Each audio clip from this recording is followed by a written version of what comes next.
Started, any prayer requests this morning as we get started? Any prayer requests? If you do, make it quick. Aaron's granddaddy's home. That's a praise report. All right, so that's praise report. Aaron's granddad is home. Okay. Anybody else?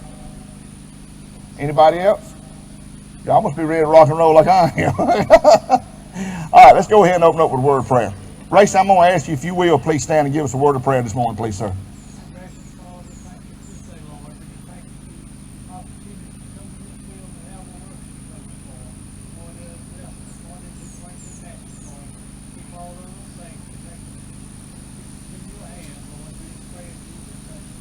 Amen. Thank you, Racing. Thank you for the breeze. Okay, so I got a couple of things to tell you this morning before we get started.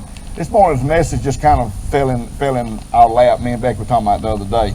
And there's some things that's been going on, and as the Lord would have it, He added to it yesterday. Addie, you know where Stapleton's at, right? Okay. For those of you that don't know, Stapleton is like a couple of little towns over from Gibson toward Rennes. And Stephen don't know where Stapleton's at. So Stephen don't know where Stapleton or Avery's at. But the other day, how many of y'all raise your hand if you've got one of the crosses in your yard about hope without fear, not faith, faith, fear? What is it? Faith without fear. Faith over fear. Raise your hand if you got one. Perry's got one. You got one. Y'all got one. So we got a lot of folks with them. Well, we got a lot of hands. Oh, wow, cool. That is really good. So, Stephen, I'll share with you where Stapleton's at. I'll show you. Ain't no big deal. He got thumbs up. So, here's the deal. In Stapleton, Georgia, and we talked to a lady last night. This lady knows a family that had a cross in their front yard. True story. Had a cross in their front yard. It happened to her too. It was her. It was afterwards. That's right. And I'm not going to go into the full story. I'm not going to call any names. But essentially, a person in the city took their vehicle, run up in the people's yard over the cross with intent. They backed out of their yard and took off toward another yard to try to run somebody down. When the person was apprehended and asked what was going on, they said them people that put the cross in their yard is the devil and we got to do away with them. And that's kind of a contradiction in itself, don't you think? True story though. Had a person drive up in somebody's yard in Stapleton and run down the cross that they had sitting in the yard. And you look at it and you think, well, wow, that's like one of the most terrible things somebody could do right now when people are trying to show hope, trying to show faith, trying to show peace, trying to show perseverance, trying to show Jesus during this time. What a terrible thing to do. So you got that side of the story. And then you got the other side of the story. We've got a complete 180. Becky and I have a wonderful neighbor that lives right across the street from us. Her name is Ann Garner. Love her to death. She's the sweetest thing you ever want to see. She is a true lover of nature. She loves people. She loves piddling. She just gets out in the yard. She's got flowers of all kinds. She can tell you about any kind of flower that's ever been made. She's one of these kind of people. She lives by herself. But she is just genuinely sweet. She's the kind that when she gets ready to walk away from you, she's going to tell you she loves you. She's just that kind of person. Well, here when all this got started, and I remember seeing like from Mandy and Tara and maybe some other ones, Melissa, I saw where there was some pictures of y'all was sending you crosses and stuff back and forth. Well, little did y'all know while y'all was doing all this, my wife was panicking because she didn't have her cross up yet.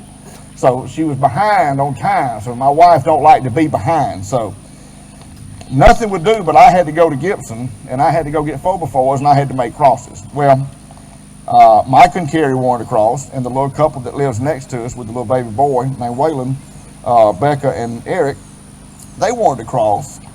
And the way that I was making them, I ended up with a piece of wood left over.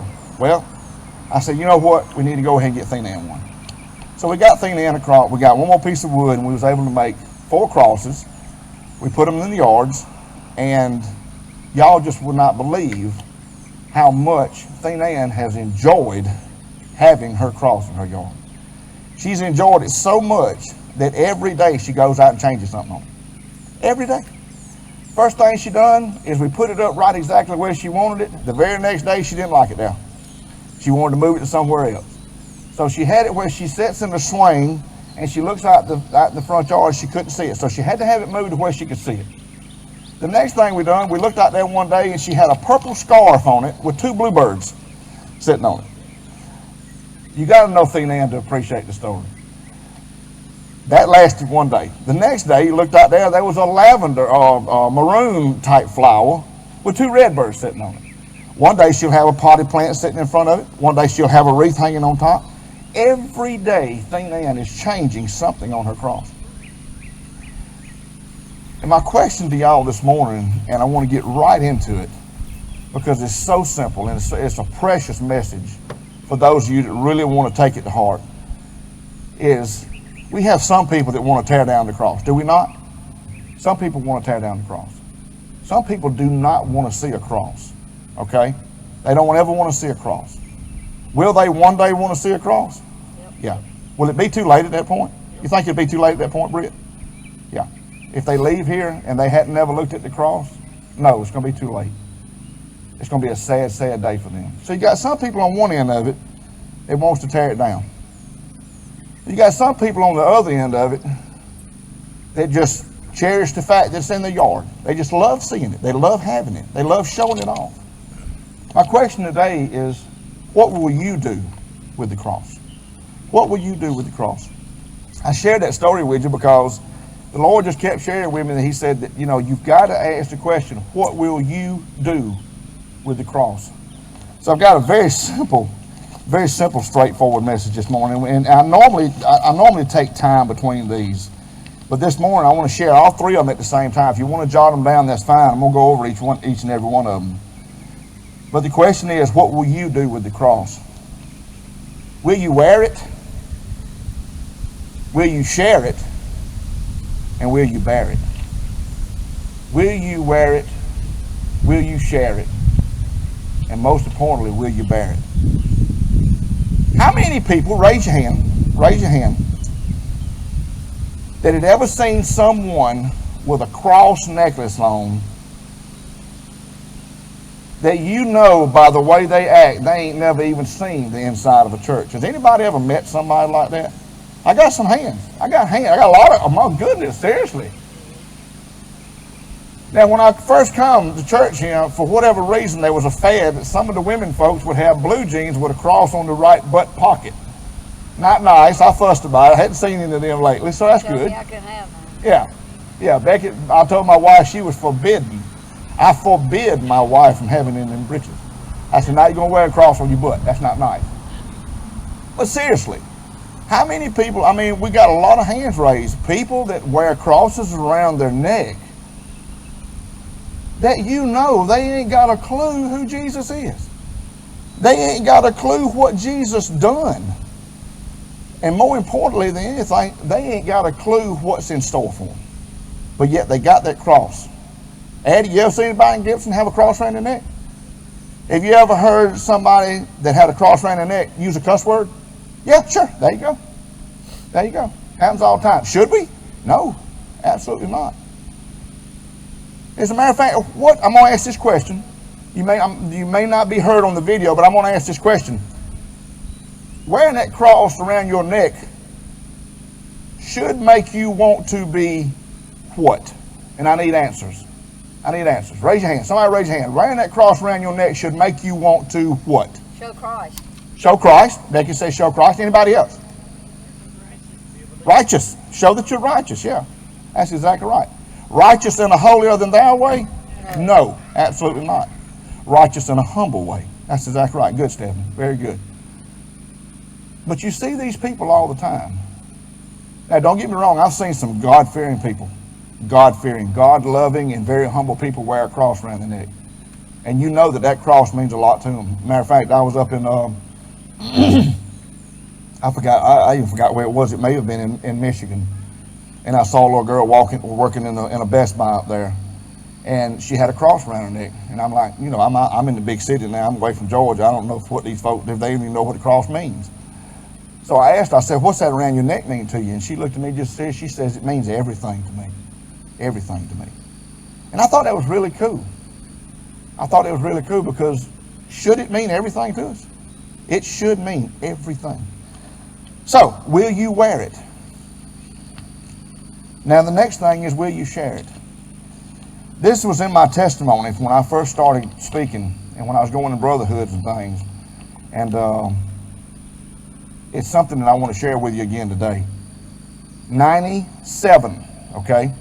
97 out of 100 people, 97 out of 100 people will never share their testimony about their coming to know Christ with anyone. 97 out of 100. Does that sound right? Yep. That does sound right? The number sounds right, does it? Does that mean what they're doing is right? No. Absolutely not. 97% of the people that ever come to know the Lord Jesus Christ as their Savior will never share their testimony with anyone. The first thing I've done, and Mr. Bill's not here this morning, I did have a great conversation with Mr. Bill the other day. Him and Miss Linda doing real good. They're just staying in. And I said, I don't blame you. I don't blame you. We all can't work at a fruit stand, can we, Mr. Ira? That's right.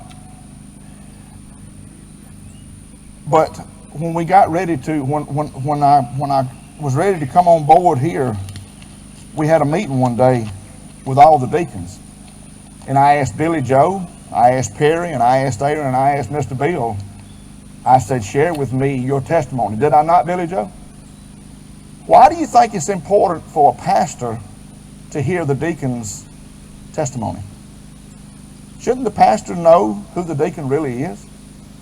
And if the deacon lies, the pastor can't tell it. But guess what? That's not on the pastor. That's on the deacon. It kind of gives you a life resume. It kind of gives you a life resume. That's exactly right. It gives a resume of who you are. It doesn't matter who you were before. It tells who you are now. So it's an existing, pre-existing live resume. It's a living organism. It's a living document. It's a live file that's showing who you are now by giving your testimony. I know that some of these testimony may not be nothing exciting. It may be something very simple. It may be one day you went to church and you heard somebody give a message, and the Lord just touched your heart, and you said, you know what? Today is the day that I'm going to be saved. I'm going to accept Him as my Savior today. I know who He is. I know who I am, and I know what He done for me, and I know I need Him. And today is going to be my day. That may be you. Could be somebody like me that fought Him for 2 years. I don't know. Okay? But here's the deal. We've got to share. We've got to share. Okay? Now, the most important one of all, especially during this time, we have to wear it. We have to share it. But more so than everything, we have to bear it. We have to bear it. What does that mean, church, if I say we need to bear our cross? What does it mean? Taking on everything it represents. That is excellent. Excellent. Now, here's the next one. Here's the kicker. Coney, everything the cross represents, does that mean everything's going to be good? No. Somebody give me an example of something you will take on and you will carry with you, and you will something that you will come face to face with if you're bearing the cross. What is something that happens in the world? What do they do to people that carry the cross, that bear the cross? What's some things that happen to them? Criticize. Okay, that's great. Criticize. What about it? Persecution. That's exactly right. Persecution, sometimes even to what? Death. That's exactly right. What if the family that had the cross in their yard in Stapleton, which is not far from Gibson, so that, and I can share something else with you. Stapleton is smaller than Gibson. Stapleton is smaller than Lincoln, and it's smaller than most of the towns around here. Yeah. But here's the deal. What if they would have been standing out there putting their... A lot of people got Christmas lights on their cross, okay? Okay, a lot of people's got Christmas lights, and they're beautiful at night. But what if they'd have been standing there putting their lights on their cross when this person that thought that they were devil tried to take out the cross? What would have happened to them? Took them out. Took them out. You've got to bear the persecution of the cross. Does Jesus tell us that we will bear persecutions? He does. Does He tell us that we're going to bear persecution for who we are? No. No. He says we're going to bear persecution for who He is. We're going to be bearing persecutions because of His name. That's what it means to bear the cross. Well, let me explain something to you. In this time, with everything going on. With everything going on. To bear the cross. To truly bear it. If you bear the cross the way you're supposed to, guess what you're going to be doing at the same time? You're going to be wearing it and you're going to be sharing it. Because if you truly show the world who Jesus is by bearing the burdens, by bearing the persecutions, by bearing the criticism, by bearing the laughing at, by bearing the mockery, okay? If you bear all those things and you bear it with humility and you bear it with God-given dignity, you're sharing Jesus whether you realize it or not. And you know what? Guess what? You're sharing Jesus to them whether they realize it or not. Because it's important. People don't want to see who you are when times are good. Stephanie, they don't care who you are as long as things are going good. They're not watching you then. Anybody can act fine then. They want to see you when the chips are down. They want to see how you act. Natasha, they want to see you when things are not good and it's been not good for a while and you continue to show Jesus. That's what the world needs to see, is it not? The world needs to see that kind of Jesus in us. Just not show up in a field on a Sunday morning and say, hallelujah, we had a good message, let's go to the house and eat. We've got to show him. We've got to bear him. We've got to bear that cross during this time. Maybe even during this time. This actual time we're going through right now. I don't know how many of y'all have been affected by what's going on. But at the end of the day, should it matter? Should that circumstance, should that consequence change who we are in Jesus? No, absolutely not. I'm going to move on. It's time to get to a verse this morning. But I've got to ask a question. And it sounds like a simple question. But be careful if you try to answer it. First of all, raise your hand if you want to answer this question. As anybody online would say, I don't see any hands, neither do I. Sounds like a simple question. Raise your hand after I ask it then. Somebody please tell me what the definition of religion is. Somebody please tell me what your definition of religion is. While you think about it, I'm going to have to turn around this way for a little bit. That way I get as much sun on this side. I'm getting on this side. Religion, what is it? Dustin, share it with me. What's religion? Something that man made up. Something that man made up. Okay, that's a really cool answer. That is a really cool answer. Britt, what about it? What do you think religion is? Britt's she's not sharing a whole lot right now. She's looking down and she's saying, Addie, you can help me at any time here. You can help me at any time. Addie, you want to help her? I can't hear. That's the first time ever I've not been able to hear Addie. First time ever. Billy Joe, what is your definition of religion? What do you think religion is? Is it as easy to answer as we think it is? It's not. Billy, what do you think? Like Dustin said, it's man-made. It's man-made. Okay, it's man-made. It's man-made. But how many people have we met in our life? Oh, what we got? What you got, Diane? What is it?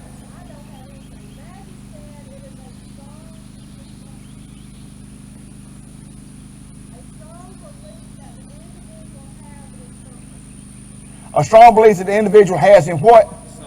Something. Okay, good. Good. And they believe it to be true. Okay, all right. Have we ever met anybody that acted like they was religious? Ever met anybody that was religious? Yeah, we've met folks that was religious. We've met people that practice religion. Sure we have. We've met people that believed in something to the point to where that's what their life was. Well, let me ask you something. If you look at the word religion in the way that the Bible tells you to look at the word religion, it has a very, very easy and a very, very precise answer. Turn with me if you will, and we're going to go here and we're fixing to call it in the morning. We're going to go here and we're going to read some of God's word this morning. We're going to be in the book of James. Book of James. And we're going to learn what the word religion means. We're going to learn what the word religion means. Book of James, chapter 1, verse 26. The book of James, chapter 1, verse 26. It says very, very clearly, and I'm reading this. Perry, what does the Gideons, because I got this because it was a little and easy to handle. What is the Gideons? The King James? Yeah, a version of it. It's a version of the King James. Okay, I don't know which one it is. I couldn't find it nowhere on it. Okay, so the one's hard to read. So the chairman of the deacon says it's the King James version. It's hard to read. So Coney, that means me and you probably gonna have the same thing. All right. It says in the book of James, in the chapter 1 and verse 26, if any man among you seem to be religious and bridleth not his tongue, but deceiveth his own heart, this man's religion is in vain. In vain. Pure religion and undefiled before God and the Father is this: to visit the fatherless and widows in their affliction, and to keep himself unspotted from the world. Wow, that don't sound like religion that we know of. That don't sound like religion that we share. That don't sound like the religion that we live. What do we consider religion? Forget about the definition of it, but people that are religious, that claim to be religious, what is some of the things that you see them doing all the time? Do they show up at church every Sunday? Yeah. Most of the part, yeah. They're doing the religion thing. Are they the kind of people that a lot of them will wear a cross around their neck? Sure. A lot of them we see on Facebook. We see a lot of them on Facebook. I've met people before in real life, and then I meet the Facebook version of them. Guess what? Some people live two different lives, in real life and in Facebook. It's true, ain't it, Stephen? I've met people that will walk around with their head hung so low that their nose is dragging the ground. They fuss, they carry on, they whine about everything. Everything in life is falling apart, Chicken Little. Oh my goodness, the sky ain't falling, it's done fell. It's done went back up, it's falling again. Every time you're around me, it's gloom and doom. But don't you dare go open up that Facebook page. God is good. I serve a blessed Savior. Because of him, my life is great. I have peace. I have joy. I have comfort. I've said, what in the world is the difference between your Facebook page? Does anybody know what I'm talking about? Do we know it? Have we seen that before? We got some people that will get on Facebook just to put quotes on there. Of course, it's somebody else come up with. But just to put quotes on there. That's all they do is go on and put biblical quotes. They put on wonderful sounding quotes, inspirational quotes. And then when you meet them in real life, it's like, oh my goodness, would you just please get away from me because I just want to rot where I'm standing. It happens all the time. But yet the world, if they saw them on Facebook and Facebook only, would consider them what? Religious. What does James say about religion? First of all, we're going to break down verse 26. It says, if any man among you seem to be religious. Seem is a big word right there. That means they may be acting like they're religious. And bridleth not his tongue. Britt, you consider yourself an equestrian, correct? Addie, please tell her what equestrian means. Okay, do you consider yourself to be an equestrian? No. Do you know anything about horses? Somewhat, okay. What do you call that thing you put in the horse's teeth? A bit. Okay, what attaches to the bit? Maybe I asked the wrong question. Oh, the bridle attaches to the bit. What? You're getting too far down the line. Too far down the line. So you put the bit in the horse's mouth. Do they pull them horses' teeth so that thing go in there? Nope. There's a gap, okay. And then the bridle attaches to that. So what's the bridle for? Steer the horse. The bridle's there for what? Direction. Okay, the bridle is to tell the horse where to go. Is it not? It is. Okay. So that means that the bridle, in a sense, has control over the horse, does it not? Not 100%, because I've seen too many people get thrown off horses that they thought they was in control of. But at the end of the day, the bridle is there to steer or to guide or to have control over. Well, what does James say about it? I love the way he uses this word. If any man among you seem to be religious and bridleth not his tongue. That means does not bridle the tongue means to do what? Say anything. Anytime to anybody. Now I got this problem going on with two of my deacons in church. I got two deacons that I'm having issues with. Mr. Bill ain't here today, he ain't one of them. Billy Joe's here today, but he ain't one of them either. I got a problem with the other two. I'm hearing from one that the other one don't bridle his tongue all the time, and I'm hearing from the other one that the other one don't bridle his tongue all the time. So either both of them tell the truth or both of them lying. Do we let things slip? Yes. Is there a difference in letting something slip and not putting a bridle on your tongue? It absolutely is. So part of being religious, part of religion is bridling your tongue. And what is that doing? That's showing the world who Jesus is. That's showing who Jesus is inside you. But let's go ahead and get finished up. Pure religion and undefiled before God and the Father is this: to visit the fatherless, and widows in their affliction, and to keep himself unspotted from the world. What does that tell us we need to be doing right now? What do we need to be doing? Be reaching out to others. We need to be reaching out to others. Just because we're supposed to be staying home and not gathering and being around a lot of people, does that mean we still can't reach out to people? You can go get groceries for somebody. You can go get groceries for somebody. Has anybody here shared some of their time by going and doing something for somebody that don't need to be out right now? Has anybody do that? You've done that, Ed? Okay, cool. Jimmy?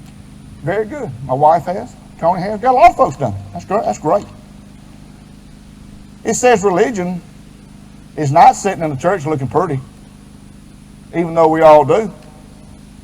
It says religion is not showing up every time there's a get-together, even though a lot of us do. Religion says we need to be taking care of the orphans. We need to be taking care of the widows. And we need to be presenting ourselves to the world as unspotted. That's what true religion is. That's what true religion is. And I want to share that with you this morning. This is not an evangelistic message this morning. This is to break down something that during this time, when you have people that are not in church and having a fit because they're not in church, because they can't be religious, when the Lord may not want them to be in church right now as it is. Maybe where you need to be is this morning, sitting in this field, learning what you need to be to actually be religious. Maybe there's some of us here that's never been religious before, and it's time for you once and for all to be religious. What will you do with the cross? Let us pray. Father, as we come to you now, we thank you for this time. Father, I thank you for this beautiful day you've given us. I thank you for Jimmy's help and Aaron's help getting everything set up for this morning. Father, I pray that our numbers will stay where they're at, and they won't spike, and they won't peak, and they won't get out of whack, Lord, so that we may be able to come back together in the sanctuary, so we can be close to one another, and we can see each other eye to eye, and there won't be windshields blocking the pulpit from the congregation, Father. But for right now, we are where you want us to be, and we're learning what you want us to learn. So, Father, I pray that this message falls on a heart this morning that wants to hear it, that's ready to hear it, that needs to hear it. Father, when it comes to your cross, the cross that your son died on, Father, what are we doing with the cross? What are we doing with the cross? Will we wear it for you? Will we share it for you? Will we bear it for you?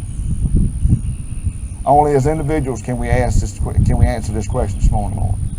And I pray that each and every one of us has an answer this morning to you. So, Father, if there's one here that needs to just sit back down and think about what they're doing with the cross, I pray that this morning's message touched a heart that needed to hear it. We ask you, Father, in Jesus' beautiful and holy name, to continue blessing us in the way that you already have. It's in Jesus' name that I pray this prayer this morning. Amen. Thank y'all very much for being here. Thank you very much.